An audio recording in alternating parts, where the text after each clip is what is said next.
El tema, joven, a ti te digo, levántate, como tema general, es en sí misma ya una invitación. Y el hijo pródigo, como es conocida esta parábola, enfatiza la importancia que tiene el que cada joven sepa que delante de Dios tiene una responsabilidad. La historia narrada aquí es una historia directa y es una historia específica. Nos muestra principalmente, entre otros, dos protagonistas. Dos que me interesa que tú te lleves en tu corazón hoy, muy grabado en tu corazón. Primero quiero que recuerdes en la lectura a un personaje, un hijo mal agradecido, un hijo irrespetuoso que pide antes de tiempo el monto de su herencia para vivir la vida como él desea. Y es irrespetuoso porque las herencias se entregan ¿cuándo? Cuando muere el padre. Mira la falta de respeto, la falta de amor, la falta de aprecio que este hijo tiene por el padre, pidiéndole a su padre, él y siendo el menor, pidiéndole a su padre, dame la parte de los bienes que me corresponde. Y la frase está muy sencilla, pero quiero que pienses en lo que significaba para aquel padre. Para aquel padre esa frase de papá, dame la parte de los bienes que me corresponde, era equivalente a decir yo ya no puedo esperar a que te mueras, viejo. Dame lo que me toca. Ahora déjame decirte algo, que en la cultura de aquellos tiempos, quien recibía la totalidad o casi la totalidad de la herencia era el primogénito. Era el primogénito. Así que ni por esa razón le correspondía a este hijo menor exigir algo antes de tiempo. ¿Ves lo malagradecido que este hijo está haciendo con su padre? Al decirle, dame ahora lo que sé que me corresponde, porque ya no puedo esperarte más tiempo. Quiero mostrarte también a un padre que da en amor y misericordia, bendición tras bendición. El versículo 12 simplemente dice, les repartió los bienes. Hizo del hijo mayor una entrega y la otra parte la entregó a aquel hijo menor. Tú has escuchado la historia. Aquel joven juntándolo todo después de algunos días, y eso quizá implicaba que vendió algunas posesiones, que las malbarató para que se vendieran rápido y poder tener los fajos de billetes en la bolsa. Y tomándolo todo, dice la escritura, tomando todo, juntándolo todo, el hijo menor se fue lejos a una provincia apartada. Y esa frase hace notar que se fue lejos del padre para no estar bajo su supervisión. En los campamentos y en nuestros propios hogares, los papás y las personas adultas nos damos cuenta de los trucos que hacen algunos muchachos. Todos son así. Yo también fui así. Se nos dijo, no se pueden cambiar de colores. Yo sé que en este grupo más de alguno cambió su cinto de color, o me equivoco. Te lo dejo nada más para que lo pienses. Aquel joven quiso irse lejos para no ser visto en lo que hacía. Se fue lejos, dice, y allí desperdició sus bienes perdidamente.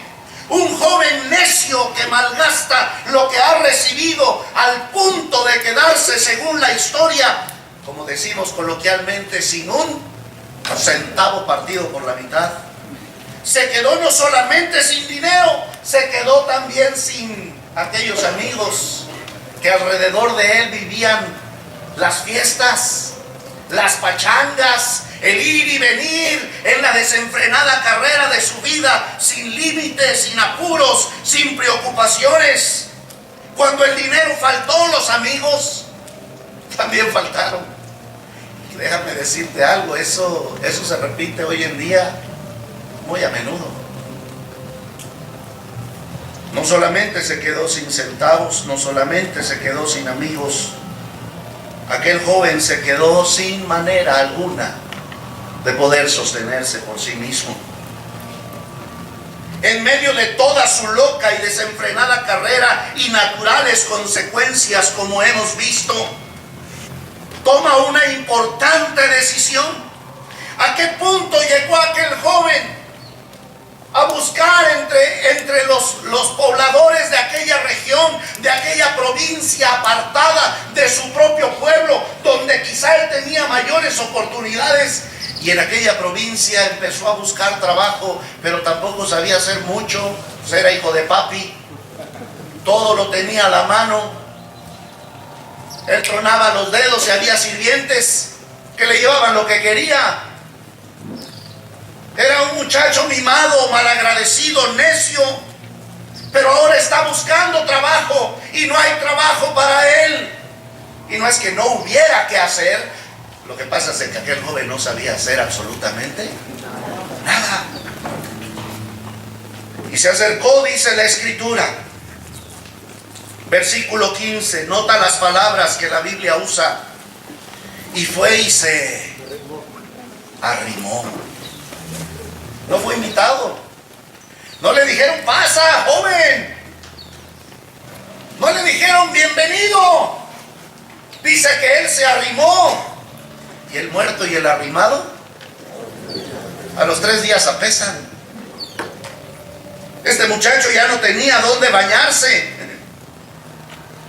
Y fue y se arrimó a uno de los ciudadanos de aquella tierra, el cual le envió, fue de alguna manera movido a darle trabajo y lo mandó, dice, a su hacienda para que apacentase cerdos, lo cual es abominación para un israelita. Fue enviado a cuidar cerdos. Dice el versículo 16, tal era su hambre que deseaba llenar su vientre de las algarrobas, de la comida que comían los cerdos. Y la respuesta es que nadie ni siquiera le daba eso. Aquí vemos a un joven que no merece otra cosa y lo sabe. Ha tomado malas decisiones. Y el versículo 17 dice, volviendo en sí,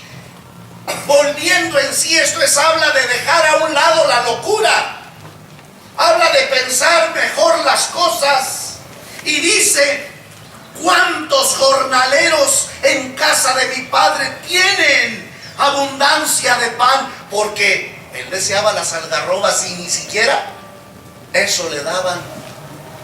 En mi pueblo natal, Chiapas, hay una frase para determinar o describir el alimento de los puercos.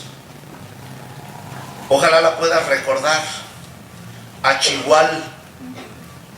Achihual es la comida, las sobras que en algunas ocasiones está revuelto, frijoles, semillas, maíz, la sopa de verduras que no se comieron los muchachos, las tortillas que ya están enmohecidas y tiesas, todo aquello se junta y se hace el achihual. Pero cuando el achihual, que ya de por sí son sobras, se echa a perder, se le llama achihual apiscaguado. Ya nada más en el nombre lleva la fama, ¿verdad? Ni eso le querían dar. Y el joven dice, en casa de mi padre, hasta el jornalero, el trabajador de más bajo rango tiene abundancia de pan. No batalla para ir y tomar un poco de agua fresca. No batalla por obtener un mendrugo de pan y poder satisfacer el hambre en el momento del descanso de la brega diaria. Él dice, ellos están en mejores condiciones que yo aquí padezco hambre. 18, su convicción: me levantaré e iré a mi padre y le diré: Padre, he pecado contra el cielo y contra ti. Ya no soy digno de ser llamado tu hijo. Hazme como a uno de tus jornaleros. Y el versículo 20 es el precioso, porque la convicción llevó a una acción, y levantándose, vino a su padre. Así que el hijo malagradecido y irrespetuoso vuelve al padre amoroso, lleno de gracia, de misericordia, de bendición. Y aquel joven antes malgastador de lo que ni siquiera era suyo, viéndose en una condición mediocre, triste, en el hoyo de su vida, regresa, se levanta y va a su padre. Y lo que encuentra camino a casa, porque ni siquiera llegó hasta la casa, fue un padre que, viendo hacia el camino y viéndolo, reconociéndolo de lejos, corrió a aquel papá. Yo no sé, la Biblia no nos dice qué edad tenía, pero sin duda alguna ya era un hombre de edad avanzada, y aún con todos sus impedimentos corrió hacia su hijo. Y sin duda alguna el aspecto de aquel hijo no era el mejor de los aspectos. ¿Qué había estado haciendo? ¿Qué es lo que había estado haciendo? Había estado apacentando cerdos. Su ropa sin duda olía a excremento de puercos. Su aspecto, quizás su barba desaliñada, sucia, sus vestidos, que antes eran vestidos hermosos, ahora estaban andrajosos, sucios, apestosos. Pero eso al padre no le importó. Él vio que su hijo volvía a casa. Corrió. Ve conmigo lo que dice Lucas 15. En cuanto lo ve el padre, dice en el versículo 20, fue movido a misericordia y corrió y se echó sobre su cuello. Notas que el padre haya dicho: ay, hijo, ¿cómo apestas? ¿Verdad que no? Lo abrazó, y eso implica un acto de no me importa cómo vienes. Lo abrazó, se colgó de su cuello. No solamente eso, lo empezó a llenar de besos. Y sin duda alguna las mejillas, la barba de aquel joven apestaban a chihuahua pisco-aguado, apestaban a cerdo. Pero eso al padre no le importó. Le besó, le abrazó, no cesaba de llenarlo de besos. Y luego dijo, ahí sí ya reparó, viene sucio, por favor báñenlo, cámbienlo, pongan calzado en sus pies, pongan el mejor vestido, pongan anillo en su dedo y maten el mejor becerro. Vamos a hacer fiesta, porque mi hijo que estaba perdido y muerto, ahora sé que vive y ha regresado. ¡Wow! ¡Qué historia tan hermosa! Si la dejáramos ahí, yo creo que ahí bastaría para tocar nuestro corazón. Pero déjame decirte algo. Lo que hemos leído aquí es una parábola. ¿Y qué es una parábola? Es una figura de enseñanza que atrae lo cotidiano de la vida para enseñar una verdad espiritual. Déjame decirte que esto es el ideal. El ideal es que ningún hijo se desbalague y se vaya tomando su propio rumbo. Lo ideal es que todos los hijos seamos obedientes al Padre, no solamente a nuestros padres terrenales, sino también a nuestro Padre celestial. Pero muchos de nosotros en algún momento de nuestra vida nos desviamos. Dice Isaías, a una nos hicimos inútiles. Cada cual se apartó por su camino, viviendo perdidamente, malgastando los talentos y dones que el Padre nos dio. ¿A aquel diseño precioso del cual habla el Salmo 139, donde me dice a mí la Escritura que Dios tiene un libro para cada uno de nosotros, en el cual estaban anotadas todas las cosas antes que tú nacieras, y cada una de ellas fue formada tal como estaba en ese libro, porque Dios tiene un propósito y un plan para ti en lo específico. Dios te creó con un propósito. Dios te creó en un plan perfecto. Pero el pecado que mora en ti, que mora en mí, lo ha echado a perder. Lo ideal también sería que si te vas, un día reflexiones y te levantes y vuelvas a tu Padre. Pero quiero platicarte lo que pasa en la mayoría de los casos, porque esto es la parábola.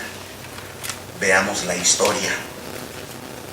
La Biblia dice en Isaías capítulo 1 versículo 18: venid luego, dice Jehová, y estemos a cuenta.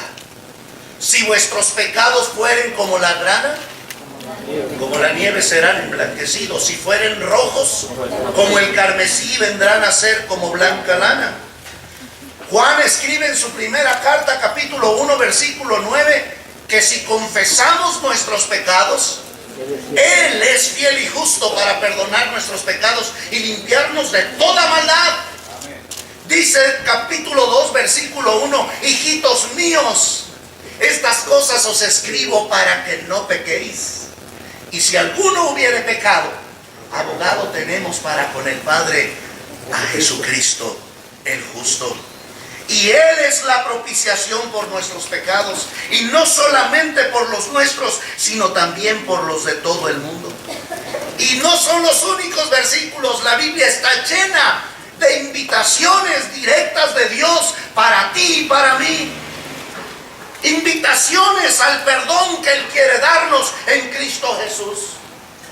La Escritura nos dice que no hay otra manera de ir al Padre si no es a través de Cristo. Él es el camino, Él es la verdad, Él es la vida.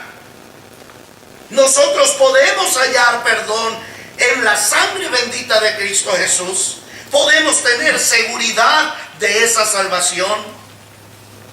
Pero la Biblia una y otra vez nos muestra, en la vida de hombres, en la vida de mujeres, en la vida del pueblo de Israel, cómo esta historia, desgraciada y tristemente, no termina como la del hijo pródigo. Y no porque Dios no quiera y pueda perdonarte, sino porque todavía los hijos están desbalagados en el mundo, viviendo perdidamente, y no han tomado la decisión de levantarse y volver a casa. Lucas capítulo 8, unas páginas atrás de donde está la cita bíblica que hemos leído, versículo 26 al 39. Lucas capítulo 8, versículo 26 al 39. Ponme atención en esto, por favor, y no te distraigas. Pongamos atención a lo que la Biblia dice. Dice la Biblia: y arribaron, ¿quiénes? Jesús y sus discípulos. Jesús ha calmado la tempestad. Jesús ha enseñado. Y cruzaron el mar y arribaron a la tierra, dice, de los Gadarenos, que está en la ribera opuesta a Galilea. Al llegar él, Jesús, a tierra, vino a su encuentro un hombre de la ciudad. Di la palabra que sigue. Endemoniado desde hacía mucho tiempo, y no vestía ropa, ni moraba en casa, sino en los sepulcros.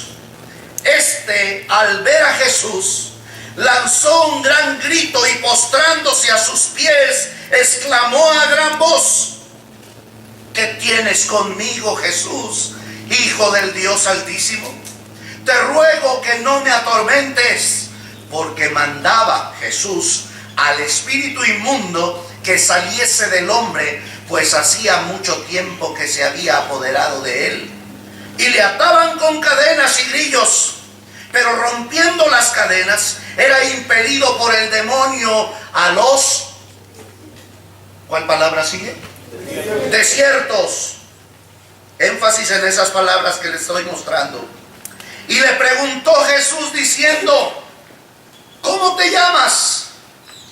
Y él dijo, ojo, no es la respuesta del joven, es la respuesta de los demonios. Legión. Porque muchos demonios habían entrado en él y le rogaban que no los mandase ir al abismo. Había allí un hato de muchos cerdos que pasían en el monte, y le rogaron que los dejase entrar en ellos, y les dio permiso. Y los demonios salidos del hombre entraron en los cerdos, y el hato se precipitó por un despeñadero al lago y se ahogó.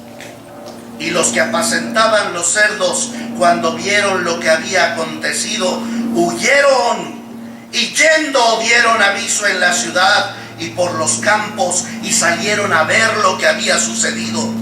Y vinieron a Jesús y hallaron al hombre de quien habían salido los demonios. ¿Cómo? Sentado a los pies de Jesús, vestido y en su cabal juicio, y tuvieron miedo. Ahora, si te preguntas cuál es la relación de la parábola del hijo pródigo y de la historia del endemoniado gadareno, aquí te va. Dios había ordenado a Israel entrar a tomar posesión de la tierra prometida, ¿te acuerdas? ¿A quién se la prometió? ¿A quién se la prometió? A Abraham. Y haré de ti una nación grande, y te multiplicaré y serás de bendición a todas las naciones. Una promesa que fue refrendada a Isaac, a Jacob, a los 12 patriarcas. Todo Israel que salió de Egipto por mano de Moisés sabían que iban a una tierra donde fluye leche y miel. Era la tierra que Dios había prometido para ellos, y Dios ordenó a Israel entrar a tomar posesión de aquella promesa invaluable dada a Abraham, la tierra prometida. Y ahí está Israel al pie de la entrada hacia la tierra prometida. Y tristemente 2 tribus y media hicieron una petición, ¿te acuerdas? Hemos visto la llanura, que toda ella es campo de riego, de pastos, es campo de ganadería, y nosotros tenemos muchos ganados. ¿Sabes cuáles tribus eran? La tribu de Rubén, el primogénito, la tribu de Gad y la media tribu de Manasés. ¿En qué región estaba Jesús pasando el mar de Galilea? La orilla opuesta a Galilea, ¿cuál era? La región de... ¿Y de dónde viene Gadara? De Gad. Llegó a la tierra de Gad porque ellos vieron la tierra de Jazer y de Galad, y les pareció el país lugar de ganado. ¿Qué ganado? ¿Qué ganado apacentaba Israel? Vacuno y de ovejas. También tenían camellos, también tenían asnos, pero ellos no criaban cerdos. Rubén y Gad despreciaron entrar a la tierra prometida. Números capítulo 32 nos narra cómo ellos piden a Josué no se les obligue a entrar a la tierra prometida. Ellos se quieren quedar de este lado. Y entonces les dicen, no, tenemos que entrar. Ellos dicen, vamos a entrar a pelear, pero nosotros vamos a regresar a esta tierra, porque esta tierra nos conviene. Es jugosa, tiene pastos. Nuestro ganado aquí va a engordar, va a producir. No busquemos más. Otra vez el razonamiento humano. Ahora la fuente principal de aquellos hombres lo estaban viendo como el potencial para ser felices, como aquel joven pródigo que dijo: yo con todos esos bienes voy a hacer maravillas, voy a vivir mi vida, no me lo voy a acabar nunca. Cuán equivocado estaba. Y también Gad y Rubén y la media tribu de Manasés estaban equivocados. Lo que pareció la mejor idea, el mejor lugar, la mejor ventaja, en un santiamén se había esfumado.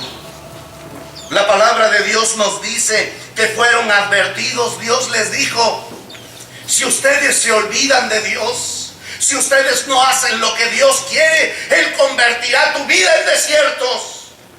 Y cuando vemos y leemos Lucas 8, vemos que aquel endemoniado gadareno, ¿hacia dónde era impelido a ir?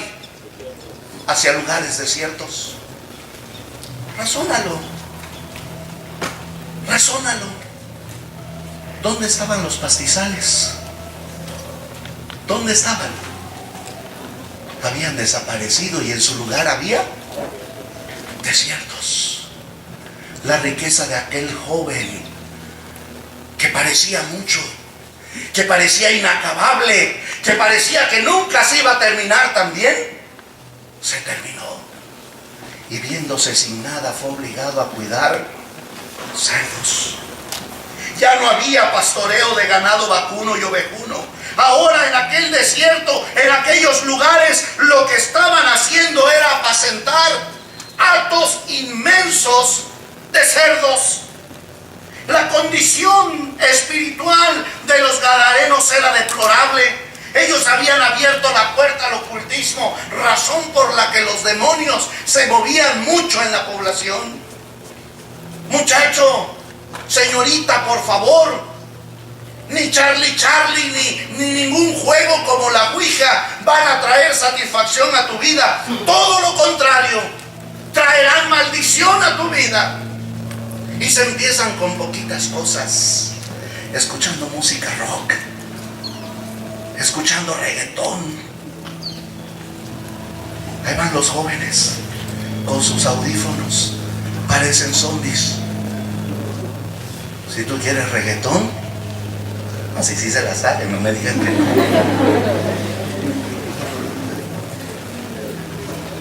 Todo eso, joven, señorita, querido, amado, son caminos en los que la juventud se ha deslizado. Todas esas cosas te separan de Dios, ponen tiniebla delante de tus ojos, oscurecen tus razonamientos y terminas haciendo las cosas que jamás imaginaste. Terminas, señorita, dando tu virginidad a cualquier gañán que te pide la prueba de amor. Los jóvenes aún de nuestras iglesias se convierten en gañanes que andan buscando señoritas a las cuales seducir, con las cuales acostarse y tener un momento de placer, sin saber que están echando por la borda toda su vida y el plan que Dios tiene para ustedes. Podríamos hablar de las muchas cosas que ustedes, como la generación que nos sigue a nosotros, están enfrentando. Están siendo bombardeados en redes sociales. Están siendo bombardeados con el razonamiento de una sociedad caída, perversa, bien definida por el Señor a través de su Santo Espíritu, inspirando al apóstol Pablo en Romanos capítulo 1, para decirnos cómo hemos hasta olvidado el uso natural de la mujer y nos hemos encendido. Hablo como sociedad, hablo como un México querido que Dios ama, y nos hemos encendido en lascivias unos con otros, cometiendo hechos vergonzosos, hombres con hombres, mujeres con mujeres, denigrando y deteriorando el principio fundamental precioso que es la familia, la procreación dentro del matrimonio. Dice la Escritura: honroso sea en todos el matrimonio y el lecho sin mancilla. Y nos hemos olvidado de todos los principios y nos hemos olvidado del plan que Dios tiene en su bendita palabra para ti y para mí. No estoy hablando de requisitos eclesiásticos, de requisitos religiosos que pudieran brotar de la congregación donde tú estás. Estoy hablando de benditos principios en la palabra de Dios, que Dios te hizo hombre, Dios te hizo mujer, con un propósito delante de Dios. Y nos hemos olvidado y hemos jugado con el pecado pensando que no llevaremos las consecuencias. Déjame decirte hoy, joven amado, que todo lo que el hombre siembra, dice la bendita palabra de Dios, eso también segará. El que siembra para su carne, de la carne segará corrupción. La condición espiritual de los gadarenos era deplorable. Y aquí tenemos a un hombre llevando las consecuencias de sus padres que decidieron quedarse fuera de la tierra que Dios había prometido, que decidieron desobedecer, entrar a la tierra que Dios había dado, estar en esa comunión con el Padre como Dios lo había diseñado, y se volvieron en pos de dioses ajenos. Tu música, tus hobbies, tus deportes, aún tu descanso, cuando se antepone al propósito de Dios, es un ídolo. Tus amigos a veces tienen más importancia que Dios en tu vida. No voy a ir a la iglesia, pastor, es que llegaron unos amigos y necesito atenderlos. Decisiones equivocadas que te pueden traer consecuencias, como el hijo pródigo.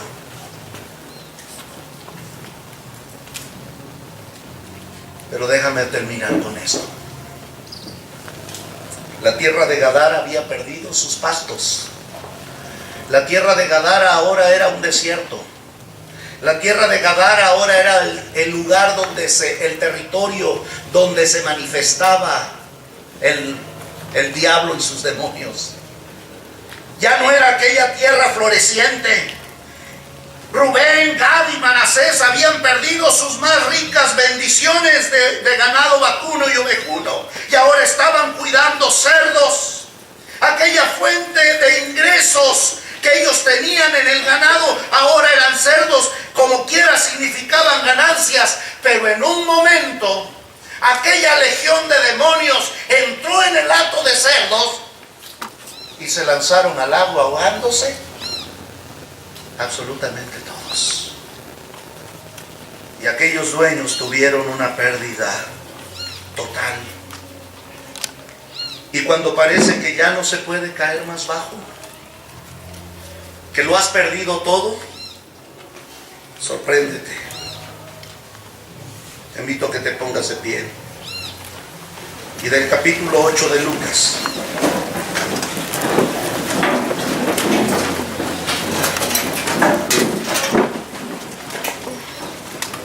Del capítulo 8 de Lucas. Leas por favor conmigo el versículo 37 bien fuerte. Dice la Escritura: entonces toda la multitud de la región alrededor de los gadarenos le rogó que se marchase de ellos, pues tenían gran temor. Y Jesús, entrando en la barca, se volvió. Escúchalo nuevamente. Entonces toda la multitud de la región alrededor de los gadarenos le rogó que se marchase de ellos. En otras palabras, vete de aquí, pues tenían gran temor. Y Jesús, entrando en la barca, se volvió.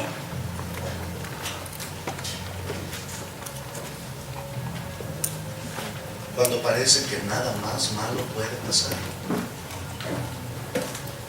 nuestra juventud de hoy